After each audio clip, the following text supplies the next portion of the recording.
Olá, está começando mais um Repercute Paraná, um programa da Central Única dos Trabalhadores para levar até a sua casa aquilo que você não vê na programação convencional. No programa de hoje nós vamos discutir o ato unitário sindical. Na próxima quinta-feira será realizado em Curitiba o ato unitário sindical que reunirá a maior parte das centrais sindicais do Paraná. Neste evento, o movimento sindical fará uma homenagem aos trabalhadores e às trabalhadoras que foram perseguidos, ameaçados, presos e assassinados durante o período da ditadura militar. O ato também auxilia no resgate da história, uma vez que os trabalhadores e as trabalhadoras, sobretudo organizadas em seus sindicatos, foram os principais alvos neste trágico período da história brasileira. Para conversar conosco sobre esse assunto, estão em nossos estúdios o vice-presidente da CUT Paraná e membro da Comissão da Verdade do Paraná, Tereza Urban, Márcio Killen, e também o jornalista e ex-dirigente sindical, Milton Ivan Heller. Milton, Márcio, sejam muito bem-vindos aqui ao nosso programa. Obrigado. Obrigado. Márcio, você pode começar explicando para a gente o que é o ato unitário sindical, né? Como é que ele foi construído e quem faz parte aí dessa organização? Bom, primeiro eu queria saudar ao Daniel e saudando o Daniel, saudar todos os telespectadores do programa Repercute Paraná e, enfim, e falar um pouco sobre então a constituição aí desses atos unitários sindicais. A partir da instalação da Comissão Nacional da Verdade, foram instalados grupos de trabalho, que se chamam os GTs, né, de trabalho, que tem, como foi a repressão no campo, na cidade, no movimento sindical, em diversas áreas. E o GT de trabalhadores, para poder disparar um processo de resgate da memória e da história das entidades sindicais, começou a organizar pelo Brasil, através da Comissão Nacional da Verdade e da Central Única dos Trabalhadores, né, começou a realizar atos unitários sindicais, com esse intuito de fazer o resgate da memória das entidades e fazer com que, além desse resgate, pudesse vir à tona qual foi o processo que as entidades sofreram, quem das entidades foram as pessoas que tiveram prejuízo, né, com a implementação do golpe civil-militar no Brasil. Então, o intuito do ato é fazer esse resgate histórico na perspectiva das centrais sindicais. A gente sabe que o desenrolar do movimento sindical brasileiro ele tem etapas, né, etapas que estão correlacionadas com a questão, inclusive, do golpe civil-militar, né? Uma rearticulação, novos momentos, depois da abertura, a criação das novas centrais sindicais, mas o movimento sindical tem um histórico já de décadas, né? De décadas de histórico que vai se apresentando e vai se entrelaçando com a história política do Brasil. Então, a intenção dos atos unitários é fazer esse resgate, é trazer essa memória, né, inclusive no sentido de pedir, nesse contexto aí de Comissão Nacional da Verdade, não só o resgate da memória, da verdade e da justiça, mas também da reparação para as entidades e para os trabalhadores que sofreram naquele período. Uhum. Seu Milton, o senhor é testemunha viva desse período, né? Acompanhou muito de perto as manifestações, né? E, sobretudo, inclusive, o trágico destino de alguns trabalhadores, de alguns sindicatos nesse período. Por que motivo o senhor acha que os sindicatos, em especial os trabalhadores, foram tão, né, perseguidos e tão duramente perseguidos ao longo desse período dessa ditadura militar no Brasil? Bom, historicamente, o Estado brasileiro, ele foi programado para tirar dinheiro dos pobres e entregar para os ricos. Um Robin Hood, ao contrário. Né? E aqui e ali tem havido resistência dos trabalhadores. Né? Houve uma época que os ferroviários eram um grande movimento sindical, se articulava em torno dos ferroviários. Uhum. No governo do Dutra, uma das poucas vantagens da gente ser idoso é que a gente tem essa memória. Né? As greves eram tratadas como caso de polícia. Então, greve era dissolvida, pata de cavalo, cacetada. Muita gente era presa e tal. Então há um período de avanço, de recuo, né? Isso depende muito das circunstâncias históricas. No governo do Juscelino não aconteceu nada. O Juscelino pegou todo o dinheiro que podia e jogou em Brasília. E construíram uma cidade absurda. Tudo extremamente longe, tudo muito luxo, né? Prédios imensos, né? Um palácio do governo, outro palácio de verão, né? Enfim. E os sindicatos ficaram mais ou menos à deriva, né? Sem atuação, a não ser algumas categorias que tinham maior representatividade. Aí a água vai passando embaixo da ponte e ele elege-se o Jânio Quadros, tendo como vice o chefe da oposição, que era o Jango. O Jango teve mais votos do que o Jânio para presidente. A legislação eleitoral da época era complicada, não permitia essas coisas. E o Jango tinha um passado ligado ao antigo Partido Trabalhista, que não era essa coisa pegajosa que é hoje, né? Que é um balcão de negócios. Era um partido sério, tinha uma doutrina, tinha Roberto Pasqualini, outro. Figuras muito respeitáveis, né? E tinha uma atuação muito grande também no movimento sindical, rivalizando com o Partido Comunista, que embora na ilegalidade, durante 90% da sua existência, ele nunca deixou de atuar politicamente. E no primeiro governo do Getúlio Vargas, o Jango era ministro do Trabalho e propôs um aumento de 100% do salário mínimo. E houve então o famoso manifesto dos coronéis, protestando que aquilo era um absurdo, que ia levar a economia do país para o buraco. Né? E o Getúlio então demitiu o Jango, mas concedeu os 100%. Né? E isso naturalmente contrariou principalmente as empresas multinacionais, porque o trabalhador brasileiro que trabalha na multinacional ele ganha alguns centavos de dólar por hora. O trabalhador americano que trabalha numa GM, etc., ganha alguns dólares por hora. Então, por isso que eles procuram se expandir para os países subdesenvolvidos, não é que eles querem levar o desenvolvimento, eles querem arrebanhar todo o lucro possível e levar para a matriz. Né? Não querem beneficiar o país que eles tomam conta.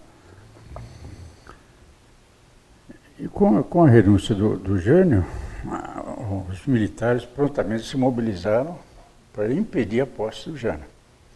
E o Brizola armou lá uma gritaria lá com a cadeia da legalidade, uma gritaria radiofônica, que alguns amigos diziam pornofônica. Mas isso era ouvido, né? Porque a Rádio Gaúcha tem poder, alcance nacional. E o Terceiro Exército, sediado em Porto Alegre, aderiu a tal campanha da legalidade e tinha a Brigada Gaúcha que tinha mais elementos e mais armamentos do que o próprio Exército lá, também aderiu. Isso fez com que o pessoal, os chamados golpistas de plantão, né, recuasse. E o Jango foi empossado no dia 7 de setembro de 61, no famoso dia da independência, que até hoje a gente não sabe onde é que foi parar essa tal independência do Brasil. Mas com a condição de que seria implantado o parlamentarismo, que era uma velha emenda de um deputado que nem existia mais, chamado Raul Pila, representante de um partido político que também não existia mais, que era o Partido Libertador. Estavam dormindo lá, em 24 horas aprovaram e implantaram o parlamentarismo. E o Jango tomou posse no dia 7 de setembro, mas imediatamente começou a preparar o plebiscito, porque ele queria recuperar as prerrogativas do cargo. Eu não queria ser uma rainha da Inglaterra que reina, mas não governa. E esse plebiscito foi realizado em 63 e com uma aprovação de mais de 80% do eleitorado e o comparecimento maciço dos eleitores às urnas. Com campanha pública aberta Pública também. aberta, debates, denúncias, uma série de coisas. E o Jango aí aboliu-se o parlamentarismo, o Jango voltou a ser o presidente da República, com todos. E imediatamente ele deflagrou a campanha das reformas de base, principalmente a reforma agrária. O latifúndio no Brasil e no mundo tem tanta força que as primeiras leis de reforma agrária foram adotadas na velha Roma, lá em 2000 anos antes de Cristo, por dois senadores, os irmãos Graco. E os dois foram assassinados. E muitos dos seus seguidores também. Lá tinha um rio lá, e aí os corpos eram jogados no rio, pronto, acabou. Quer dizer, estava a força do latifúndio já naquela época, né? Imagina nos tempos modernos. E o Jango começou a ser hostilizado pela esquerda e pela direita. A esquerda sempre quer que o governo, como queriam que o Lula fizesse um governo socialista, comunista e tal. E nada disso era possível. Governar é a arte do possível. Né? Então a esquerda esculhambava com o Jango e a esquerda tinha grande influência na UNE, no movimento nacionalista, que estava crescendo muito, no próprio PTB, no PCB e tal. E a direita, porque o Jango, uma das primeiras coisas que ele fez foi regulamentar uma lei aprovada no primeiro governo do Getúlio, de controle das remessas de lucro. Ou seja, 90% do lucro dessas empresas todas teriam que ser aplicados no Brasil em novos investimentos. Né? E 10%, que é um percentual até razoável, né? Sim. Poderia ser remetido.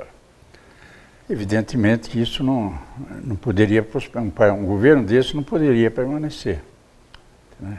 Quando ele regulamentou a remessa de lucro, ele assinou a sentença de morte do seu próprio governo. E não por acaso a UDN, que tinha a mania de bater a porta dos quartéis e pedir um golpe de Estado cada vez que perdia uma eleição, aproveitou essa situação para dizer que a reforma agrária era comunista, que a reforma de base levaria o país para o socialismo, né? E começou uma campanha feroz, acompanhada por todos os jornais, toda a mídia, a TV, né? A televisão não existia ainda. As emissoras de rádio tinham muita força. E o Jango, diante disso, ele voltou-se para os trabalhadores. Né? Foi a Volta Redonda, a Companhia Siderúrgica Nacional, e disse que os trabalhadores, os sindicatos, deveriam ser mais ativos, deveriam lutar pela recuperação do padrão salarial, que estava muito baixo, e pela conquista de novos direitos e tal.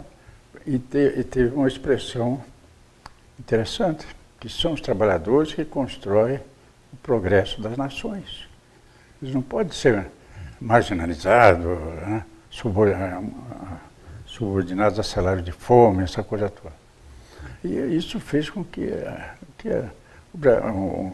o povo brasileiro não tem nenhuma noção política, nem de cidadania, nada. Mas se alguém lá em cima fala uma coisa dessa, houve então uma explosão.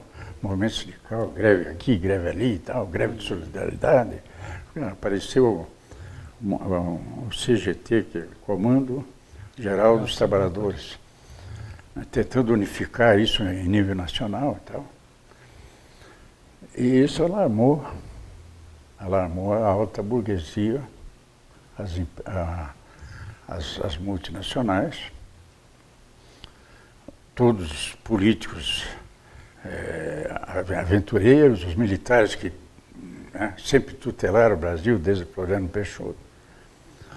E o golpe começou a ser planificado nos Estados Unidos da América, em Washington, pela CIA, pelo Departamento de Estado. E o Jango teve a ideia infeliz de nomear Roberto Campos embaixador nos Estados Unidos, já que ele era um americanófilo mesmo, né? Então vai para lá. E ele fazia o meio de campo entre a CIA e os que estavam conspirando aqui, Castelo Branco e outros mais. E nesse meio tempo também houve um florescimento muito grande das ligas camponesas no Nordeste.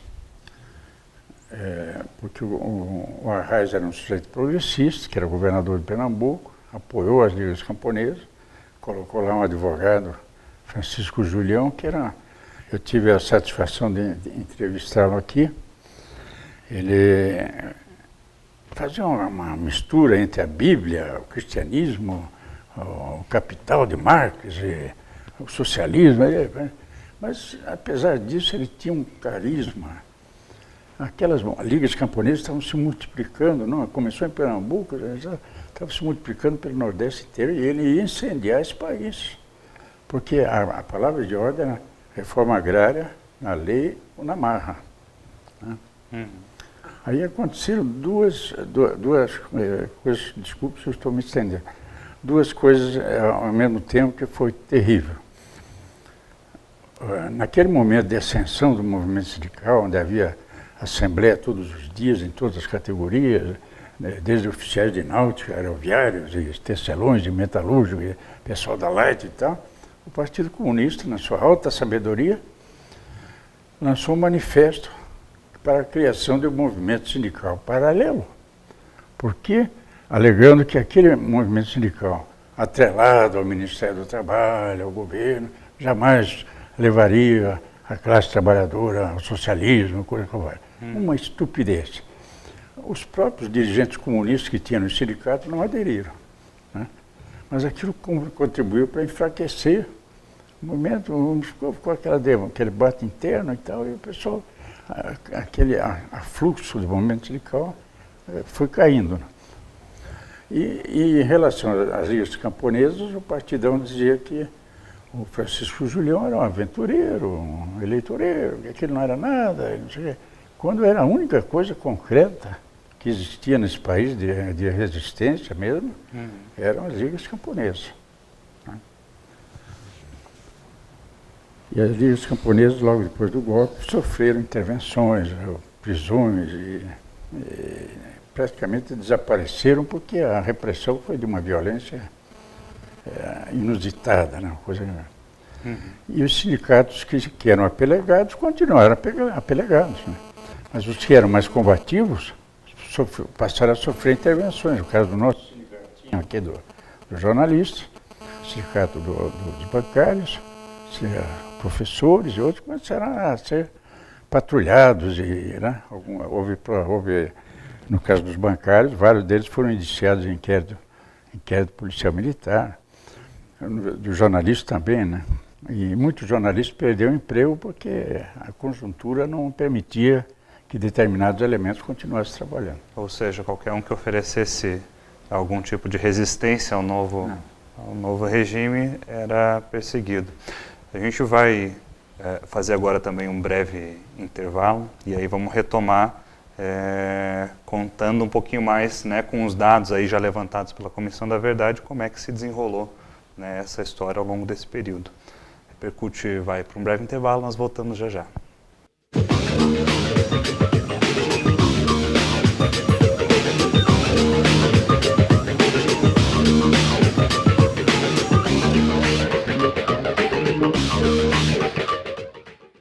Eu estou aqui para falar sobre algo muito grave. Há no Congresso Nacional um projeto de lei que pretende regulamentar a terceirização do trabalho no Brasil. A terceirização acontece quando o trabalho de alguém é vendido por um intermediário que lucra com isso. O resultado é prejudicial para todos, pois os trabalhadores perdem direitos e garantias conquistados com anos de lutas. Você sabia que as maiores vítimas de acidentes de trabalho no Brasil são os trabalhadores terceirizados? Além disso, a terceirização existe para que a produção fique mais barata, o que pode acobertar o trabalho escravo. Há algo errado quando uma grande marca ou uma empresa rural resolve terceirizar suas atividades. Pense bem, não se engane. Atrás do discurso de modernização da indústria e do campo estão as piores formas de exploração do trabalho humano. A prática da terceirização pode estar associada a uma realidade muito mais sombria do que parece. Um produto na prateleira pode esconder uma triste realidade de exploração de um trabalhador. É este o Brasil que você quer para as futuras gerações? Eu digo não para a terceirização. Eu digo não para a terceirização. E você?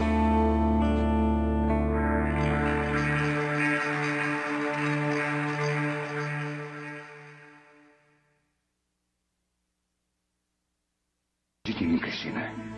E por favor, me aceite. E antes do que imagina, vai ter a sua... Ô, pai, que horas começa o futebol? Não era às 9? Antigamente era às 9, mas agora é depois da novela.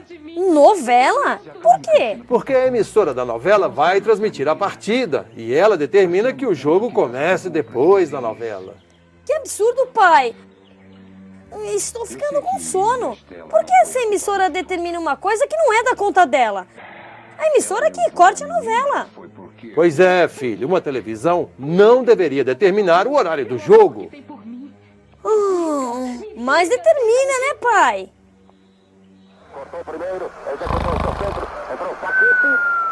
A concessão de canal de televisão é pública. Uma emissora de TV deveria servir ao interesse de todos e não o contrário.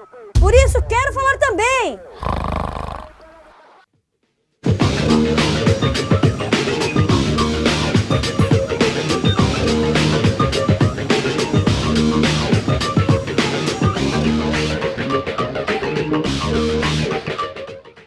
Olá, estamos de volta com o Repercute Paraná.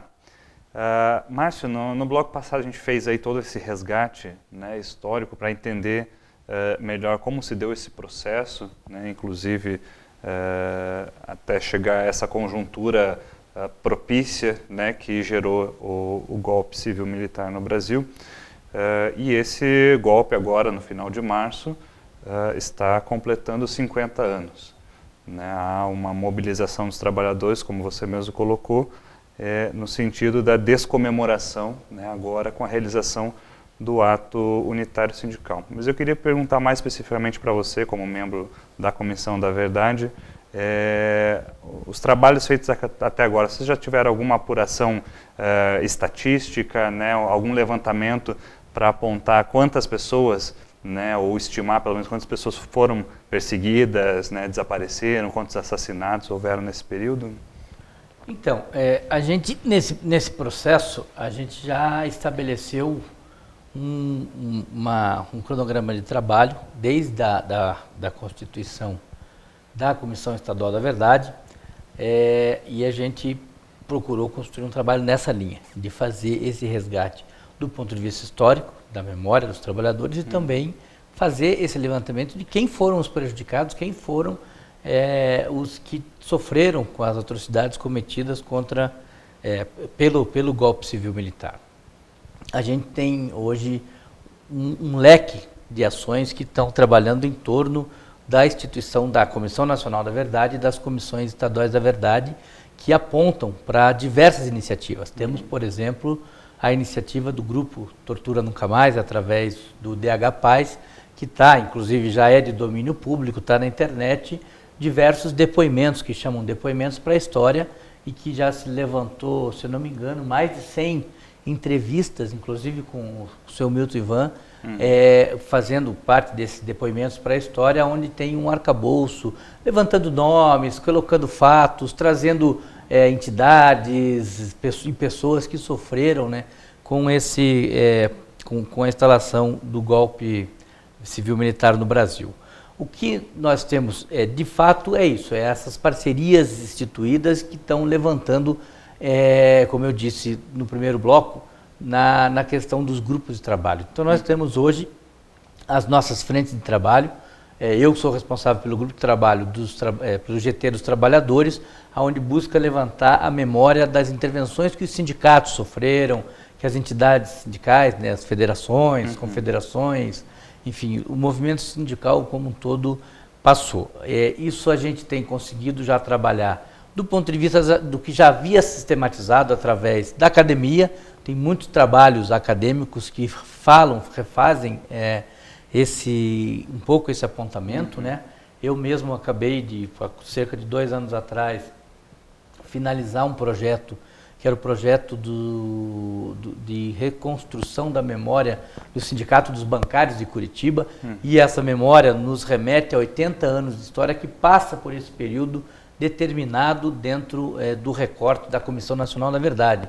Então, que vai acabar contribuindo com uma série de informações para o que a Comissão Estadual da Verdade procura. Além de que, já disse na Comissão Estadual da Verdade, já acertei e conversei com a minha entidade no sentido de disponibilizar esses depoimentos dos ex-dirigentes sindicais, bancários, que deram depoimentos para o livro, é claro que não com enfoque específico na questão da ditadura, mas na história política, e necessariamente para falar de história política você tem que passar pelo período da ditadura, então isso nos também traz uma importante contribuição.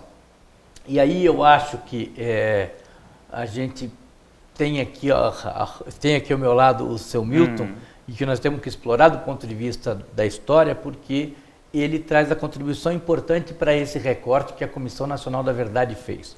Nós estamos muito focados, e de fato não é menos importante, a questão do golpe militar de 64, porque foi aonde o período se agudizou, principalmente a partir de 68, né? Se agudizou, e foram aonde houveram muitas das vítimas do golpe civil-militar no Brasil, se deram nesse período, de fato. Mas nós temos um período anterior, e como o próprio Milton estava dizendo, na época do governo Dutra, que o sindicalismo revolucionário, ou o sindicalismo de fato comprometido com os trabalhadores, não tinha espaço. Já naquela lógica, na lógica corporativa, havia uma intenção de transformar as entidades sindicais em entidades assistenciais, em entidade de lazer, que foi muito aprofundado depois do golpe militar, com a intervenção que essas entidades sofreram. Muitas dessas entidades que tinham o seu viés de organização corporativa para buscar as melhorias de condição de vida, não só nas questões econômicas, né, não só na briga por salário, mas também na busca por melhores condições de vida, melhores condições de saúde, enfim, essas entidades tiveram sua essência totalmente modificada, porque passaram a a fornecer corte de cabelo, auxílio dentário, oferecer uma chácara para praticar esporte, né? E deixaram ciência jurídica e tal, e deixaram aquela parte essencial, que era o fim do sindicato, que era a luta para organizar os trabalhadores, para que os trabalhadores pudessem avançar, ou enquanto categoria, ou enquanto ramo de organização, eles pudessem avançar. E esse tipo de intervenção ele foi muito grande, né? Nos 2 períodos, no pós-46, né? E principalmente no pós-64. Como havia falado, só no Sindicato dos Bancários nós tivemos intervenções que duraram praticamente a ditadura toda, mas foram 3 processos de intervenções que a gente pode identificar que havia a intenção de, primeiro, não dar aquela história, vamos fechar o sindicato, né? Então não era uma ditadura só para quem contestava, para quem achava que aquilo não estava correto, a falta de democracia. Então eles tinham um jeito de maquiar e dizer, olha, não estamos fechando a entidade, está trocando a direção. Sim. Tem um outro viés, né? Então essas intervenções elas foram horríveis para o movimento sindical, porque trouxe um atraso, e isso fez com que muitos dirigentes fossem presos, se exilassem, ficassem foragidos, porque eram perseguidos por esse processo, e os empurraram para as organizações, né, que estavam servindo como válvula de escape de resistência ao golpe, ao movimento estudantil, às organizações de esquerda que surgiram, né, esses dias nós entrevistamos na Comissão da Verdade a Sônia Lafosse, que foi militante da VAR Palmares junto com a presidenta Dilma Rousseff, né, na mesma organização, né. Então a gente vê ali que ali foi de fato uma válvula de escape para que os trabalhadores que tinham consciência e que não permitiam aquele ataque à democracia, aquela forma de fazer política isolando quem não concorda, de continuar resistindo. Então, esse processo a gente vai apresentar. E o ato unitário sindical, ele busca fazer um resgate disso, falar um pouco sobre as nossas reflexões sobre os 50 anos, mas também apresentar um pouco do que nós temos. Na Comissão da Verdade, hoje já tem mais de 70, 80, aproximadamente 70 oitivas. Mas somado com essas iniciativas que eu falei, como a do Tortura Nunca Mais, que são mais de 100 depoimentos, somado com as caravanas da anistia, que tem feito, tem ouvido os depoentes, tem feito o resgate da memória, inclusive do ponto de vista da reparação, são inúmeras atividades. E aí nós temos que fazer um reconhecimento público. Nós, a Central Única dos Trabalhadores, nos arvoramos na autonomia do movimento sindical organizado no sentido de poder falar com tranquilidade o que está certo e o que está errado. Nós não estamos aqui para trabalhar em nome de ninguém, a não ser dos trabalhadores. Mas nós nos arvoramos o direito de dizer que esse governo enfrentou com coragem a questão do estabelecimento da Comissão Nacional da Verdade. É claro que isso não quer dizer que vai determinar os resultados. Não é a primeira Comissão Nacional que a gente tem. Nós já tivemos outras experiências, mas a gente tem a esperança que essa comissão aponte um relatório final. Sim. E esse processo que nós temos feito de levantamento de dados no movimento sindical rural, né, nos sindicatos rurais, onde houve intervenção, em outras organizações, em outras frentes, para cima de dirigentes ou de pessoas, né, intelectuais, enfim, que sofreram com esse período, a nossa ideia é que se faça esse resgate dessa memória. Sim. Seu Milton, o senhor viveu, né, assistiu há 50 anos atrás um episódio aí que marcou né, a história brasileira, pouco antes do golpe, que foi a Marcha da Família com Deus, né, um movimento organizado, né, que tomou as ruas de São Paulo. E nós vemos hoje, né, 50 anos depois, né, um pequeno grupo de jovens brasileiros tentando reeditar, né, essa iniciativa, tentando fazer algo semelhante, mais ou menos no mesmo espírito, né, pedindo, né, ou clamando por uma nova intervenção militar no governo brasileiro. O que o senhor acha que leva, né, as pessoas a fazerem esse tipo de avaliação, né, e quais os riscos que estão por trás de um movimento como esse? Bom, isso aí, pelo que eu sei, está sendo organizado por entidades que congregam militares da reserva. Aqui no Paraná nós temos um chamado Grupo Araucária. Então, militares que, quando eles estão na ativa, eles ficam na cantina dos oficiais, tomando uísque, jogando baralho e falando mal do governo. Qualquer governo. Quando eles estão na reserva, eles têm que se agrupar de alguma maneira, porque eles não têm condições de dialogar com mais ninguém, a não ser com seus próprios pares, né, com seus próprios companheiros de farda. Aliás, antes do golpe de 64, era muito comum a gente ver oficiais fardados na rua 15 aqui. Depois do golpe, eles só apareciam à paisana quando apareciam. Porque eu acho que lá no íntimo eles sabiam que o que eles estavam fazendo não era digno de respeito de quem quer que seja. Bom, eu queria só acrescentar um dadozinho aqui em relação aos bancários. A primeira greve nacional dos bancários, depois do golpe, foi coordenada pelo sindicato de Curitiba. Sim. Não foi uma greve tão vitoriosa, né? Mas foi uma greve nacional, porque o sindicato do Rio de Janeiro estava acéfalo, como de outros estados, e aqui, apesar das intervenções e tal, o pessoal comparecia e tal, né? E tentaram. E em Paranaguá formou-se o chamado PUA, Pacto de Unidade e Ação, que reunia desde o sindicato dos bancários, que era muito ativo lá em Paranaguá, comandado pelo Vitor Horácio da Costa, que está por aí até hoje.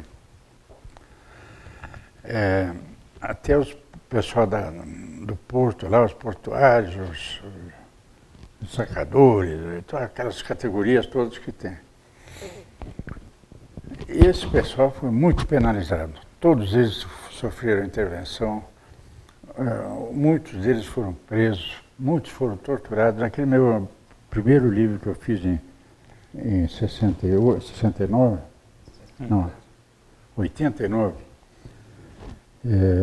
eu tenho relatos lá de pessoal que foi torturado muito além do que se poderia imaginar que isso pudesse acontecer num país como o Brasil. Né? O Brasil conseguiu a independência com um grito, né? Independência, morte e tal. Né? Todas as transformações que aconteceram aqui foram mais ou menos pacíficas e tal, o povo brasileiro.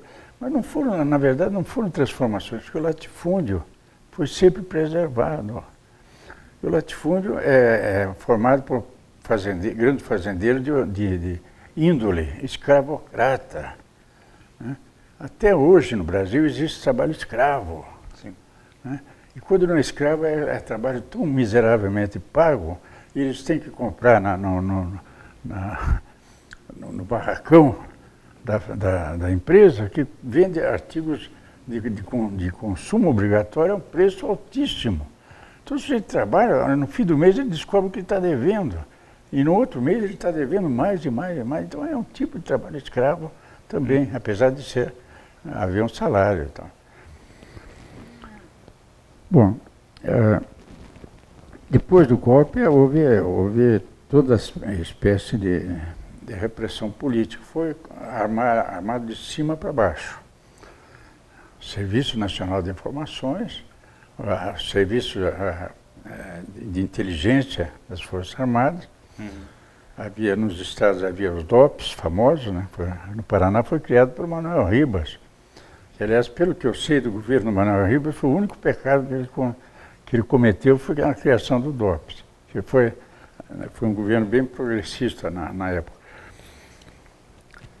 Havia agências da Polícia Federal e a Polícia Militar foi considerada corpo auxiliar das Forças Armadas. Então o Brasil tornou-se um estado policial.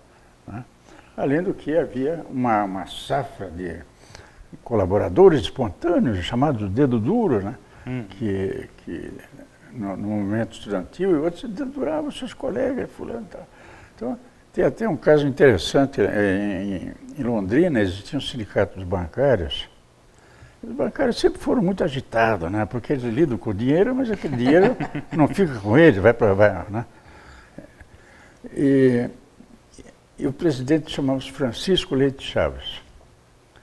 E nas horas vagas ele desligou-se do trabalho para atender o sindicato. Nas horas vagas ele atendia juridicamente trabalhador de qualquer categoria, inclusive boia fria, aquela coisa. Aí alguém disse que ele era simpatizante de Fidel Castro. E por ele ser simpatizante de Fidel Castro, ele foi preso, algemado, botaram uma venda, e quando ele viu, ele estava no presídio do UOL. Ficou lá. Passou muito tempo e tal, ele acabou sendo eleito senador, cumpriu um mandato de 8 anos.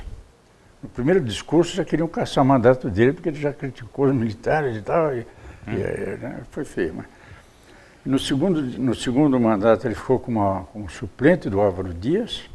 Quando o Álvaro assumiu o Senado, ele cumpriu os 4 anos de mandato. E nesse meio tempo ele atendeu o convite para assumir a Procuradoria-Geral da Justiça Militar. E ele, então, imediatamente reabriu o caso Rubens Paiva, que até hoje há várias versões, inclusive a Comissão Estadual Nacional da Verdade adotou uma versão que, a meu ver, não é correta, mas... Porque os militares envolvidos já adotaram uma estratégia interessante. Não fui eu, foi o capitão fulano. O capitão fulano morreu em 78. Não fui eu, foi o Major Siqueira. Quando? Morreu em 83. Então eles continuam gozando das mordomias que têm direito, as altas aposentadorias, e jogam a culpa em quem já morreu. Né? Claro. Eu queria contribuir com esse debate. Nós vamos só fazer mais um intervalo rapidinho, claro. Márcio, e aí a gente vai voltar especificamente nessa questão de como é que isso acabou se refletindo também na ação do Estado brasileiro. Né? Repercute, vai para o intervalo e voltamos já.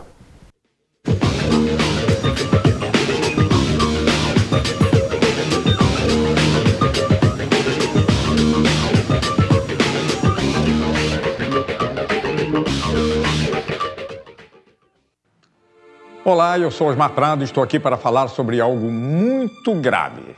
No Congresso Nacional, um projeto de lei pretende regulamentar a terceirização do trabalho no Brasil. Imagine a escola dos seus filhos sem professores, hospitais sem médicos e enfermeiros, uma construtora sem operários. Todos substituídos por profissionais com menos direitos e garantias. A terceirização se dá quando o trabalho de alguém é vendido por um intermediário que lucra com isso. O projeto pretende autorizar essa prática de forma generalizada. O resultado será prejudicial a todos os brasileiros, pois os trabalhadores perderão direitos e garantias conquistados com anos de lutas. A proposta traz benefícios apenas para os empresários que usarão a mão de obra com custo baixo.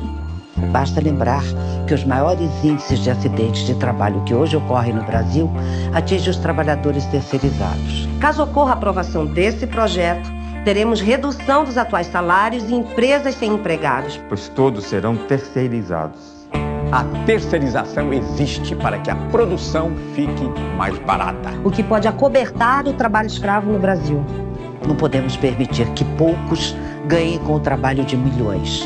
Esse é o Brasil que você quer para as futuras gerações? Eu digo não.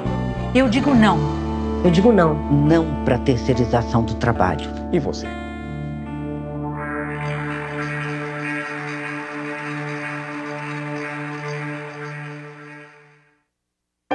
Ouvimos muito sobre a violência contra a mulher, mas não falamos nada. Ouvimos mentiras sobre a luta do trabalhador, mas não falamos nada. Ouvimos sobre desigualdade social, mas não falamos nada. Ouvimos sobre a falta de democracia nos meios de comunicação, mas não falamos nada. Ouvimos muito e não podemos falar. Espera aí, eu também quero falar. Comunicação para todos. Quero falar também.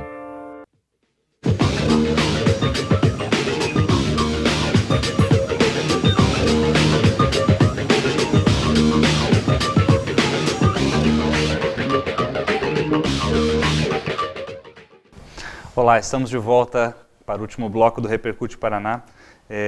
Márcio, para a gente voltar, né, concluir aquele assunto, a gente sabe que em outros países aí envolvidos, né, com a Operação Condor, como a Argentina, por exemplo, houve uma atuação exemplar, inclusive no sentido de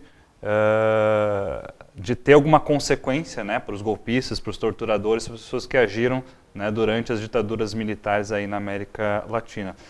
No Brasil isso não aconteceu, né? Então qual foi o motivo disso, por que isso se deu, né? E qual é a perspectiva? Então, porque na verdade quando você trabalha com a preparação de uma lei de anistia a partir do distensionamento do golpe em função dos filhos da classe média estarem morrendo, estarem sendo exilados, estarem se envolvendo com a questão social e estarem sendo punidos, houve um distensionamento.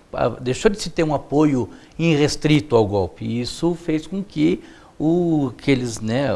enfim, a caserna e os setores civis que apoiaram desde o primeiro momento o golpe, e que nós fazemos questão de ressaltar que o que aconteceu no Brasil não foi somente um golpe militar, foi um golpe civil-militar, orquestrado com ajuda externa, patrocinado por indústrias, né? A gente tem aí diversos documentários, estudos que comprovam que o empresariado se mobilizou. Um deles é o próprio, está à disposição de todos na internet, que é o cidadão Boylinsen, que era um organizador dos empresários nacionais no sentido de ajudar a patrocinar o golpe, né? Então é importante que a gente resgate essas questões. E aí o que aconteceu com a lei de anistia foi o seguinte, ela veio e disse, ó, então acabou o golpe, então vamos botar uma pedra em cima das coisas, está tudo resolvido, todo mundo anistiado, tanto de um lado como do outro, né? E nos outros países não foi assim, nos outros países foi um estudo mais aprofundado do ponto de vista de que o golpe foi um erro do ponto de vista da sua aplicação e que quem o aplicou tem que responder por ele, tem que responder pelos crimes cometidos. Nós não queremos fazer caixas bruxas, não achamos que o exército como um todo tem que ser punido, não é isso. Nós queremos que os responsáveis pelos graves crimes cometidos, as graves violações cometidas, de fato sejam punidos. E para que isso aconteça, e quem tem falado muito isso é a deputada Luísa Erundina, que diz o seguinte, é preciso que haja uma revisão na lei de anistia, para que a gente possa trabalhar a discussão da punição. Porque não dá para crimes de desaparecimento, de corpos insepultos, de famílias que até hoje esperam pela volta dos seus, ou pelo menos por uma notícia do que aconteceu com os seus, não dá para que esses crimes fiquem impunes. Então nós da Comissão Estadual da Verdade, a Comissão Nacional da Verdade, diversos setores organizados exigem que isso aconteça. Porque não pode pura e simplesmente botar uma pedra. Claro. É necessário que se puna, porque a gente quer que nesse processo se crie um processo educativo, que as futuras gerações vejam, saibam. E a gente trabalhar com a descomemoração dos 50 anos do golpe é justamente nesse sentido, para que não se esqueça, para que nunca mais aconteça. Então, quando a gente trabalha na discussão do ato unitário sindical, chamado, com exceção de uma central sindical apenas no Paraná que não está organizada, todas as demais estão nesse ato, né?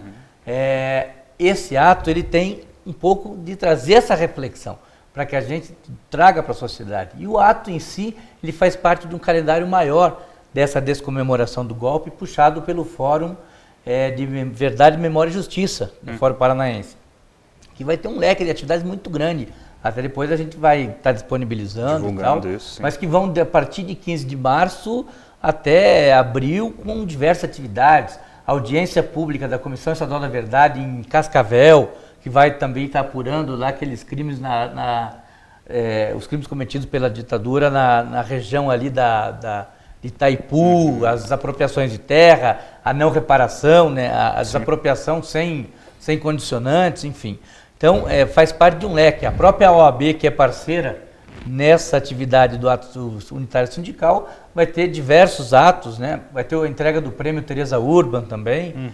Então, assim, é um leque muito grande de atividades para envolver a sociedade, para envolver as escolas, né? A ideia é que a gente trabalhe um concurso de redação sobre os 50 anos do golpe, para que a gente possa trabalhar com o inconsciente coletivo da juventude, dos trabalhadores, dos homens e mulheres de bem, para que sejam vigilantes, para que não caiam nessa história de marcha com Deus pela família, porque não é verdade. A gente respeita a organização de todo mundo, só que não dá para trabalhar com esse ponto de vista de desqualificação. O que nós queremos é democracia plena, é que as pessoas tenham o direito de se expressar da forma que quiserem e fazer isso para que possa caminhar para frente, caminhar no sentido de ampliar sempre e nunca de excluir ninguém. Então o ato unitário sindical vem nesse sentido e a discussão é preciso aprofundar sobre a lei, sobre rever a lei de anistia. É o que nós estamos trabalhando para que de fato esses crimes sejam punidos, porque não basta só reparação, como a gente falou. Ótimo. Seu Milton, eu queria aproveitar esses minutos finais que a gente tem ainda no nosso programa para falar também um pouco sobre o lançamento do seu livro, né? Agora no final do mês de março. Queria que o senhor contasse para a gente, né, um pouco sobre o tema do livro, né, sobre o que ele fala, e já aproveitasse também para fazer um convite aos nossos telespectadores para o lançamento. O lançamento será no dia 28 de março, às 18h30, no hall de entrada da Biblioteca Pública do Paraná. O livro tem o apoio da Comissão Estadual da Verdade. Na capa lá vai ter o selozinho. E o que eu procuro contar é que o Brasil é um país tutelado pelas Forças Armadas desde o Marechal Deodoro e o Marechal Floriano. O Deodoro Assume, ele era amigo do imperador e se dizia monarquista. Mas aí, influenciado por Rui Barbosa, por os políticos de maior prestígio da época, ele concordou com a República desde que ele fosse o presidente. E assim foi feita uma eleição, mangas curtas lá no Congresso e tal. O Deodoro era super autoritário, né, como convém ao pessoal da caserna em geral. Ele mandou prender todo mundo que ele achava que era contra, tinha outros pensamentos, que eram contra a República, queriam restabelecer o Império, sei lá. Ele censurou a imprensa. A primeira coisa que qualquer ditador no mundo inteiro faz é censurar a imprensa, porque é por ali que há uma válvula de escape, né? No sentido de denunciar as coisas que estão acontecendo. Mandou prender, aliás, destituiu governadores e nomeou outros governadores e tal. Ele repudiou a Constituinte, que tinha sido recém-aprovada, e dissolveu o Congresso e renunciou. Essa foi a grande passagem do Deodoro pelo Congresso. Aí veio o Floriano, que era o vice, e pela Constituição recém-aprovada, ele teria que convocar novas eleições em 60 dias, porque o Deodoro renunciou antes da metade do seu mandato. Sim. Esse é um princípio até universal, né? Prevalece em todas as constituições do mundo inteiro. Mas o Floriano não quis saber, né? Ficou lá e tal. Aí ele acabou com a Revolução dos Gaúchos, a Federação Federalista, com a revolta da Armada, porque o almirante Custódio de Melo queria ser presidente da República. Se o Deodoro pode, se o Floriano pode, ele também pode, né? E ele organizou toda a Marinha contra o governo.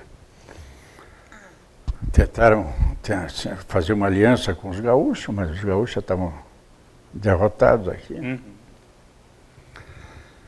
Mas, com isso tudo, o Floriano Peixoto criou uma escola que permanece viva na mentalidade dos militares até hoje. O direito dos militares de destituir o governo e pisotear as normas jurídicas e governar ditatorialmente.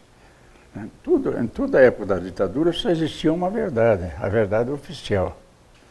E o pessoal de esquerda acrescentava uma meia piada, né? Que os fatos não interessam, o que interessa é a versão da Rede Globo, que a Rede Globo era, na verdade, um grande porta-voz do militarismo que estava aí. Então, se a gente não tivesse a compreensão de como surgiu, ele não ia entender, vai ficar com aquele pensamento burocrático, infelizmente adotado por grandes lideranças sindicais de hoje, cada um defendendo a sua categoriazinha, né, sem olhar o que está acontecendo do outro lado da montanha. Né? E isso não leva a lugar nenhum, a não ser enriquecer aqueles felizardos que arrebanham a massa de dinheiro do imposto sindical e se tornam milionários, e vivem como milionários. Né? E isso forma uma panelinha, então o presidente agora vai ser secretário, o tesoureiro vai ser presidente, tá? É sempre a mesma panelinha que está lá, há 20, 30, 40 anos, só sai da diretoria quando morre. Sim. Né? E, do contrário, não sei. E ainda um último minutinho, Márcio, eu pedi para você também fazer aí a convocação, né, dos nossos telespectadores para participar desse ato unitário agora, no dia 20. Então, nós teremos nesse dia 20, esse ato unitário sindical, né, o qual eu quero tomar a liberdade de falar com você, cidadão, você, cidadã, trabalhador, trabalhadora, estudante, para que, se puder nos prestigiar na OAB, no dia 20 de março, às 14 horas, na sede da OAB, ali no AU, né, que venha participar desse momento, porque é um momento onde a gente procura trazer para a sociedade um pouco da visão das centrais sindicais, para poder passar um pouco o que a gente pensa. Estarão lá conosco. Esse ato será composto de 2 momentos. Um primeiro momento, onde nós ouviremos um pouco uma reflexão de cada uma das centrais que está participando da organização desse ato, e no segundo momento, não é bem uma oitiva, mas um depoimento de pessoas que viveram aquele período. As centrais afunilaram em 3 nomes. O nome de uma mulher que nós estamos definindo entre, se não me engano, é Cidinha, não lembro sobre o nome dela, que foi militante do movimento daí na década de 60, 70, ou a Clair da Flora Martins, que nós estamos tentando também entrar em contato com ela, no sentido de ser um depoimento, porque ela foi militante e depois advogou para muitos sindicatos, né, nesse período. Também estaremos com a presença do Milton Ivan, que vai fazer um pouco desse resgate histórico para nós aí, como ex-dirigente sindical e diretor do jornal, né, cobriu pelo Tribuna do Povo num período, depois pelo Última Hora. Então também vai ser um dos depoentes. E o dirigente sindical bancário na época, na década de 60, 70, o advogado Cláudio Ribeiro também vai ser um dos depoentes. Então, eu queria estender a todos o convite, reforçar os nossos sindicatos, as nossas federações, as federações e sindicatos de todas as centrais que estão envolvidas nesse ato, para que ajudem nessa convocação e para que a gente possa fazer um bonito ato unitário sindical para contribuir com esse trabalho que vem sendo desenvolvido pela Comissão da Verdade Estadual e Nacional. Seria mais ou menos isso. Legal. Bom, eu queria agradecer, né, em nome do Repercute, em nome da Central Única dos Trabalhadores, a presença de vocês, em especial do seu Milton aqui conosco pela primeira vez, né, Márcio, dessa aula que a gente teve. Espero, né, que seja a primeira vez, eu tenho que explorar o seu Milton aí. A pessoa diz que eu sou uma história viva, eu não acredito. Mas é importante que a gente faça o resgate desses momentos e dessa história. O nosso programa está chegando ao final. Quero agradecer a você que nos acompanhou até aqui. Lembrando que você pode sempre mandar as suas críticas e as suas sugestões para o nosso e-mail através do repercute@cutpr.org.br. Muito obrigado e até o próximo programa.